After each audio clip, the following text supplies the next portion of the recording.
السلام عليكم ومرحبا بكم في قناة تومزينو. واليوم ان شاء الله عندنا وصفة تاع صابلي بنت زمان. يعني هاد الحلويات التقليدية تاع بنت زمان ما كاش كيفاش ما نقدروش نحضروهم في العيد.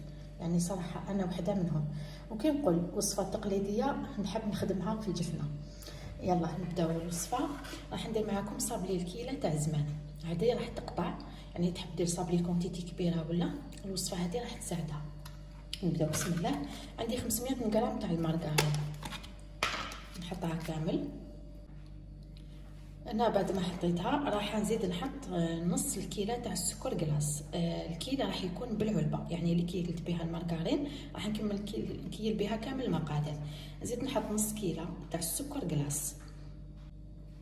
هنا هاوليك كيلت نص كيلة تاع السكر. نزيد نص كيلة تاع الزيت. هاوليك الزيت هنا الباطا ماشي معمرة كامل الزيت، يعني ندير النص فقط. بسم الله. هنا نزيد نص العلبة البيض هنا نص يعني العلبة جاوني 4 بيضات. يعني كي تغيلو صديقو حسب البيض اللي تستعملوه، يقدر يجيكم كتر. كيما انا 4 حبات نصف العلبة جاوني. نحط مغرف صغيرة تاع لافاني. لافاني المليحة كامل في الحلويات كي تحبوا تشرو، هذيك تاع الميزان، يعني عندها ذوق رائحة هايلة. يعني خير من هذوك تاع البايط باسكو كاين بزاف يعني انواع تاع لافاني، لكن تاع الميزان يعني كي تشروها هي الاحسن. ممكن تشوفوا عند دوزان اللي يبيعوا الحلوى ولا يكون فيها يعني الكو هايل تاع لافاني تاع الحلوى، خير من هذوك تاع لي بواط انا هنايا حنخدمها بالباتور.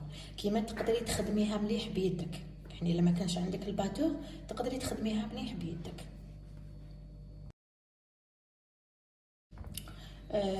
نعطيكم نصيحة، عجينة الصابلي لازم تتخدم مليح في الأول. هنا لا خدمتيها بالباتور ولا بيدك يعني حاولي انك تخلطيها مليح كيما كنتوا تشوفوا هنا كيفاش راهي.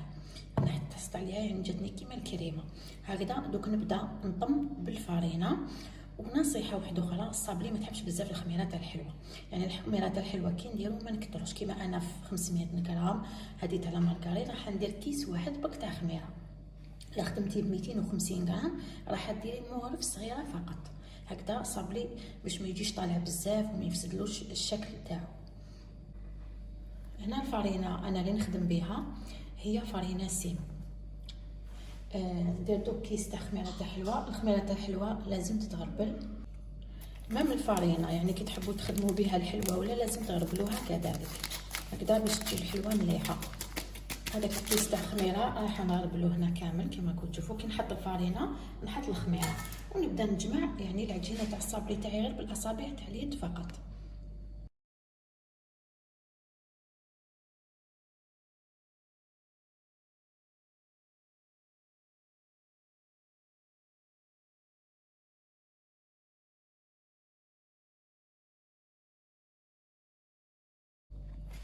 هنا هاي ديك العجينه بعد ما طميتها كامل كما كنتو تشوفوا.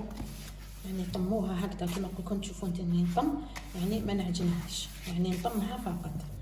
فوالا ما تنشفوهاش بزاف بالفارينه.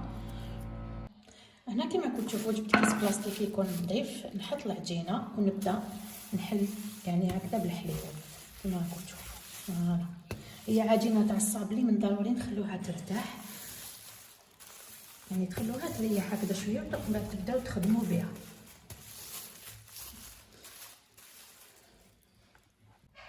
انا هنا حنستعمل الطابع كما كنتو تشوفوا مربع، كما تقدري تستعملي دائري، يعني الطوابع اللي عندك هذوما تاع لي صابلي تقدري تستعمليهم. نبدا بسم الله نطبع. وكي تحطوا الطابع يعني نحط هكذا فقط ما نديش ونجيب.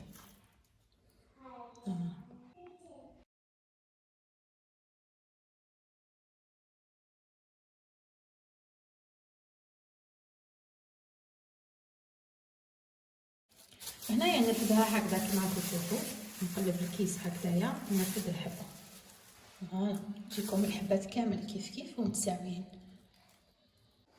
هنا كما راكم تشوفوا هذه السنيوه الاولى اللي حنديرها الطيب.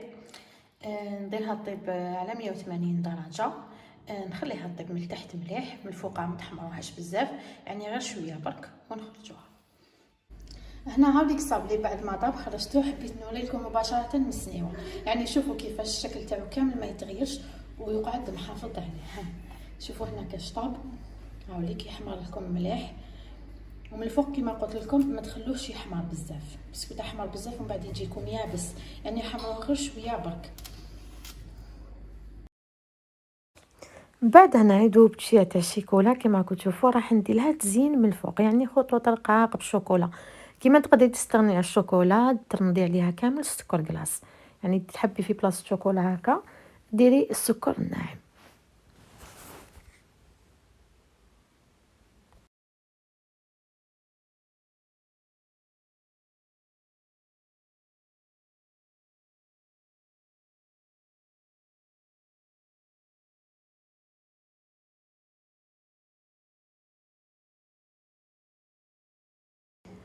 هنا عندي معجون تاع المشماش، كيما تقدري ديري معجون تاع الفريزه كيما حبيتي واش كان عندك.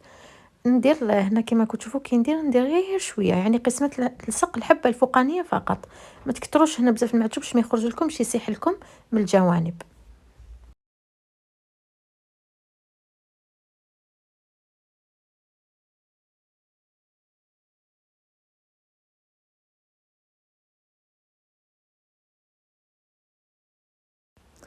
بعد نكمل نزينها نشد المعجون نديرو داخل الكيس حلواني كيما راكم تشوفوا بهذه الطريقه وندير لداخل. هذه الطريقه يعني ولا اسهل، طريقه تقليديه ما كاش حاجه اسهل كيما منها.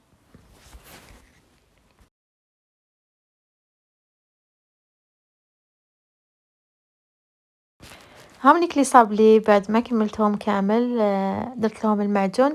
هنا بيان سور نقسم لكم تشوفوا الحبه كيفاش جاي، هذه الكميه خرجت لي كميه ما شاء الله، يعني شتو السنيوه الكحله هذه دارت لي 2 سنيوات هكذا كبار، هاد السنيوه الكبيره دارت لي 2 سنيوات.